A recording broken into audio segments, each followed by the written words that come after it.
Praise the Lord. பிதாவாகிய தேவனாலும் குமாரன் ஆகிய இயேசு கிறிஸ்துவினாலும் இந்த ஒளிப்பதிவு, இந்த வீடியோ பதிவை பார்த்து கொண்டிருக்கிறவங்களுக்கு கிருபையும் சமாதானமும் உண்டாவதாக.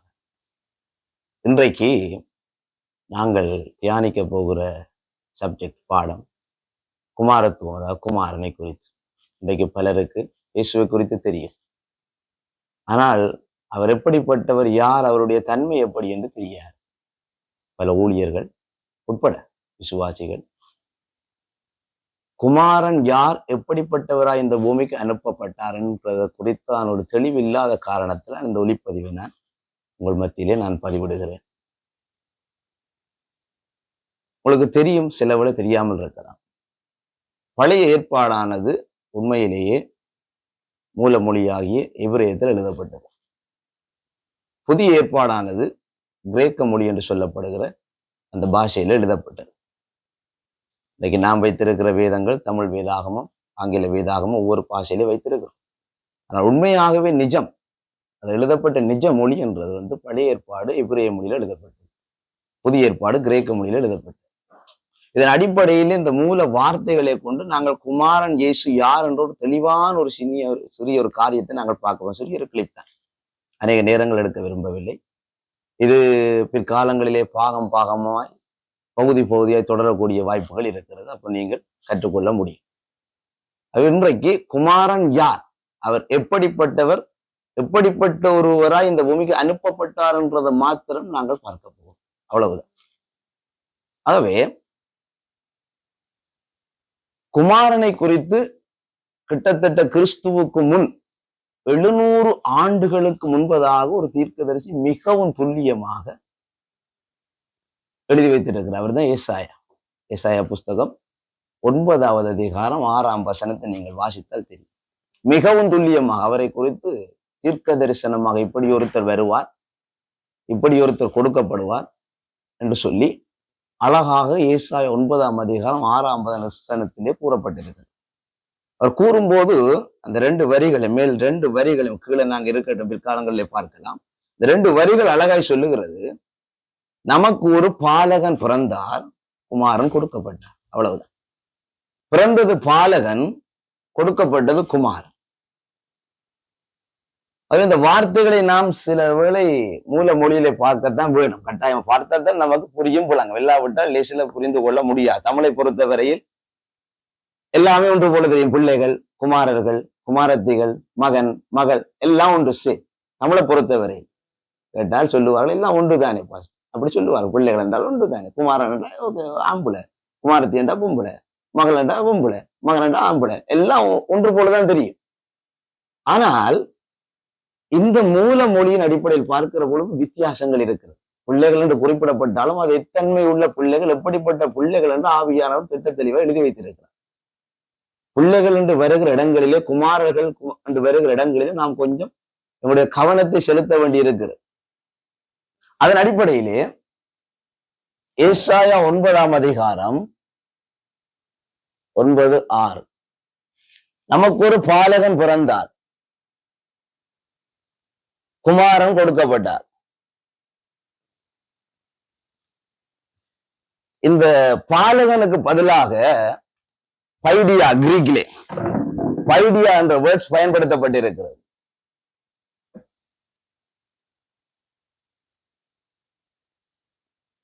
கிரீக்கிலே பைடியா. குமார் என்றதுக்கு பதிலாக குயோஸ் என்ற வார்த்தை பயன்படுத்தப்பட்டிருக்கிறது. இது கிரீக்.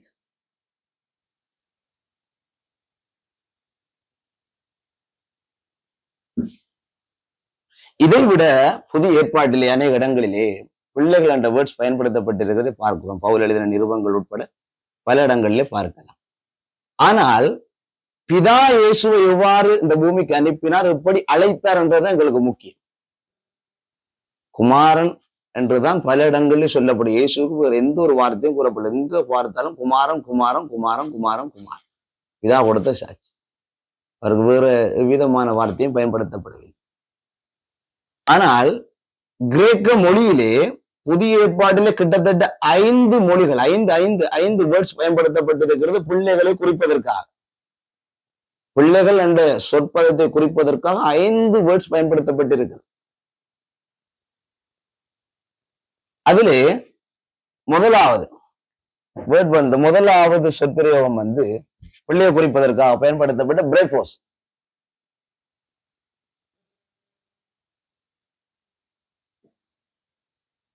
பிரேக்ஃபாஸ்ட் முதலாவது பிள்ளை. கிரீக்கிலே நான் எழுதுகிறேன், அதுல நீங்கள் இங்கிலீஷ்ல எழுதி கொள்ளலாம், தமிழ் எழுதி கொள்ளலாம். பிரேக்ஃபாஸ்ட். இரண்டாவது வேர்ட் பைடியா.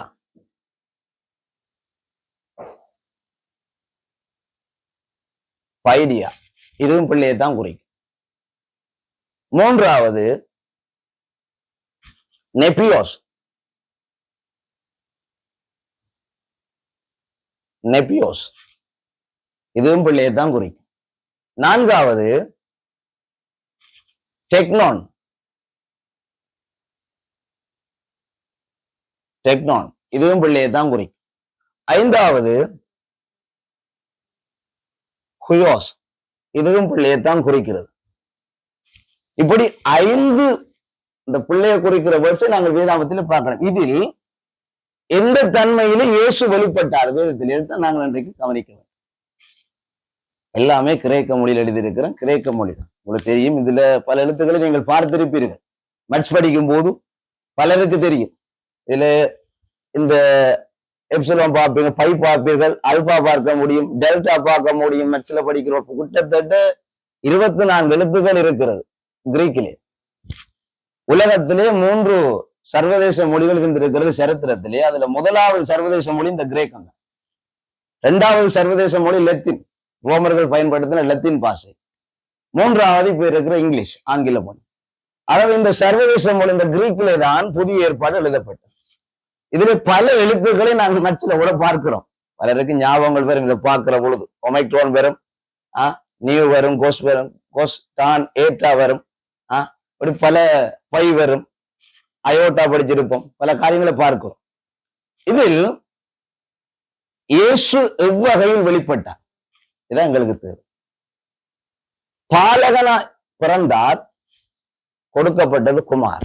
இந்த வேர்ட்ஸை தான் பிதா புதிய ஏற்பாட்டில் முழுக்க பயன்படுத்தி இருக்கிறார். அதான் ஆச்சரியம். வேற எந்த ஒரு வேர்ட்ஸும் இல்லை இயேசுக்கு பயன்படுத்தப்படவில்லை. கொடுக்கப்பட்டது மட்டும் பைடியா, குழந்தையா கொடுக்கப்பட்டார், அவ்வளவுதான். ஆனால் இனி சகல இடங்களிலும் பிதாவின் குமாரன் குமாரன் குமாரன் குமாரன் சொல்ல அனைத்து இடங்களிலும் பயன்படுத்தப்பட்ட ஒரே வேர்ட்ஸ் இந்த ஹுயோஸ். ரைட். இந்த பிரேகோஸ் என்பது வந்து பிறந்த குழந்தைகளை குறிக்கும். பிறந்த குழந்தையை குறிக்கும் பிரேபோஸ். பைடியா என்பது வந்து தவழுகிற குழந்தை.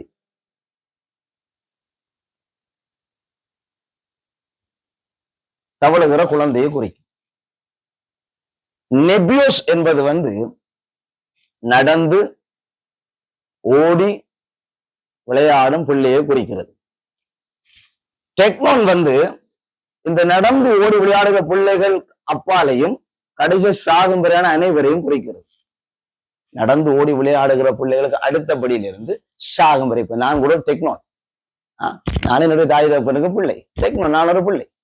என்னுடைய அப்பாட தாய் தகப்பனுக்கு பிள்ளை, அவர் ஒரு பிள்ளை. இப்படி அனைவரையும் குறிக்கும் டெக்னான். ஓகே.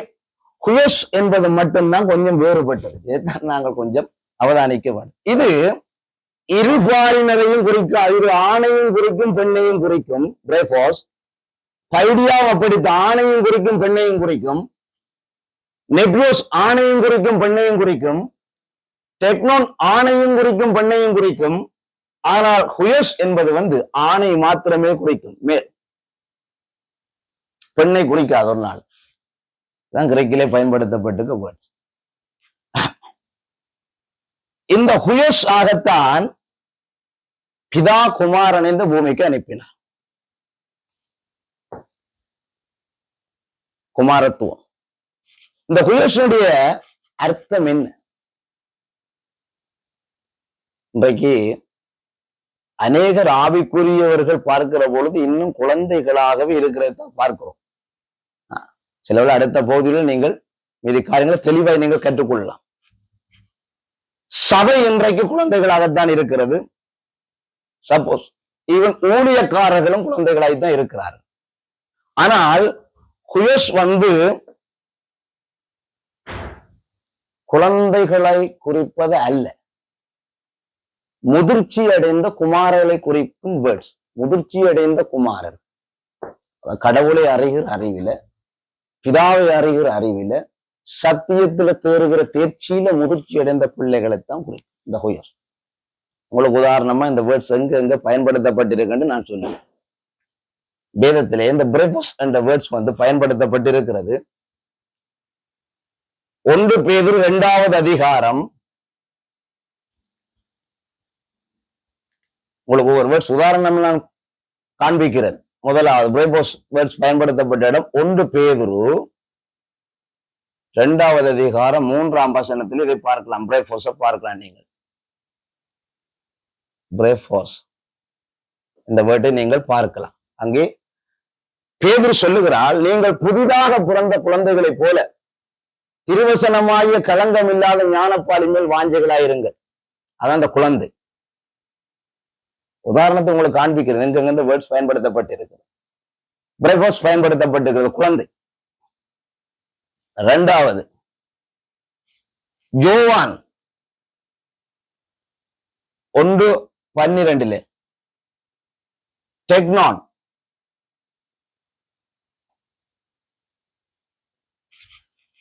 அவருடைய நாமத்தின் மேல் விசுவாசம் உள்ளவர்களாய் அவரை ஏற்றுக்கொண்டவர்கள் எத்தனை பேர்களோ அத்தனை பேரும் அவருடைய பிள்ளைகளாகும்படி. பிள்ளைகளுக்கு பயன்படுத்தப்படும் டெக்னான். அந்த டெக்னானோட வேர்டை இந்த வசனத்துல நீங்கள் பார்க்கலாம். 3வது யோவான் 3ஆம் அதிகாரம் 16ஆம் வசனம். தேவன் தம்முடைய ஒரே புறான குமாரனை விசுவாசிக்கிறவனும் அவன் கெட்டு போகாமல் நித்திய ஜீவனை அடையும் படிக்க அவரை தந்திரன் இவ்வளவாய் உலகத்தில் அன்பு கூர்ந்தான். இதுல இருக்கிறது குயோஸ். இந்த வேர்ட்ஸ் பயன்படுத்தப்பட்ட குமாரன். 4வது கலாத்தியர் 4ஆம் அதிகாரம் 3ஆம் வசனம். நீங்கள் பார்த்தால் நான் வாசிக்கிறேன் பாருங்கள். கலாத்தியர் 4ஆம் அதிகாரம் 3ஆம் வசனம். கலாத்தியர் 4:3. அப்படியே நாமும் சிறு பிள்ளைகளாயிருந்த காலத்தில் இவ்வுலகத்தின் வழிபாடுகளுக்கு அடிமைப்பட்டவர்களாயிருந்த சிறு பிள்ளைகள். இந்த இடத்துல பயன்படுத்தப்பட்ட வேர்ட்ஸ் நெபியோஸ். பிள்ளைகள். இந்த இடத்துல பயன்படுத்தப்பட்டது கிரீக் வேர்ட் நெபியோஸ், பிள்ளைகள். 5வது எபிரேயர் 2ஆம் அதிகாரம் 14. நாங்கள் மாம்சத்தையும் இரத்தத்தையும் உடையவர்களாயிருக்க, பிள்ளைகளாகிய நாங்கள் மாம்சத்தையும் இரத்தத்தையும் உடையவர்களாயிருக்க, அப்படியே கிறிஸ்துவும் மாம்சத்தையும் இரத்தத்தையும் உடையவர்களான. இந்த இடத்துல பிள்ளைகளுக்கு பயன்படுத்தப்பட்ட வேர்ட்ஸ் பைடியா. ஒவ்வொரு உதாரணங்களை காண்பித்திருக்கேன் எங்க இந்த வேர்ட்ஸ் பயன்படுத்தப்பட்டது. ஆகவே கிறிஸ்து இந்த 5 வகையிலும் எப்படிப்பட்டவராய் பிதாவினால் வெளிப்படுத்தப்பட்டார். அந்த தன்மை குயோஸ். இவ்வளவுதான் எங்களுக்கு இன்றைக்கு மிக மிக அவசியம். இந்த குயோஸ் என்றால் வளர்ச்சி அடைந்த முதிர்ந்த ஒரு குமாரனை குறிக்கும். குழந்தை புள்ளத்தனமான பிள்ளைகளை குறிக்கார். குழந்தை புள்ளத்தனமானவர்கள், விளையாட்டுத்தனமான பிள்ளைகள், இப்படிப்பட்டவர்களை குறிக்கும் வேர்ட்ஸ் அல்ல இது. இது மிகவும் கனமான வேர்ட்ஸ். அதாவது கடவுளை மிகவும் அழகாய் அறிந்த ஒரு நபர், அழகாய் புரிந்து கொண்ட ஒரு நபர், சத்தியத்துல தேர்ந்த ஒரு நபர், பிதாவோடு ஒன்றாய் பழகி உறவாடுகிற ஒரு நபரை குறிக்கும் குமாரத்துவம். ஆகவே சபையானது இந்த குமாரத்துவத்தை அடைய வேண்டும், இந்த குமாரனுடைய தன்மை அடைய வேண்டும் என்பதுதான் பிதாவின் சித்தம். குழந்தைகளாய் வாழுவது அல்ல, பிறந்த குழந்தைகளைப் போல இருப்பதல்ல, தவழுகிற குழந்தைகளைப் போல வாழ்வதல்ல, ஏதோ ஓடியாடு விளையாடுகிற குழந்தைகளாய் இருப்பதல்ல, முதிர்ச்சி அடைந்த குமாரர்களாய் இருக்க வேண்டும். அதுதான் பிதாவுடைய நோக்கம். குமாரனை அனுப்பினால் அதே குமாரத்துவம் தான் நம்மேலே கொடுக்கப்பட்டிருக்கிறது. உண்மையாகவே இன்னும் அநேக காரியங்களை நான் எழுதல, அவங்களுக்காக நேரங்கள் போதாது. ஆகவே அடுத்த பாகங்களிலே நான் சிறிய சிறிய ஒவ்வொரு பகுதிகளை பாகம் 1, 2, 3 என்று சொல்லி தொடர்ச்சியாக நான் போட்டுக் கொண்டிருப்பேன். நீங்கள் அதை பார்த்து கற்றுக்கொள்ள. இப்போ ஒரு சிறிய ஒரு அறிமுகம் தான். இயேசு யார்? இயேசு யார்? குமார். அவ்வளவுதான். குமார். பிறந்தது பாலவும், கொடுக்கப்பட்டது குமார். எங்களுக்கு அவ்வளவு. குமார். பிதாவினால் எப்படி இவர் அறிமுகப்படுத்தப்பட்டார்? குமார். இந்த குமாரன் எப்படிப்பட்டவர்?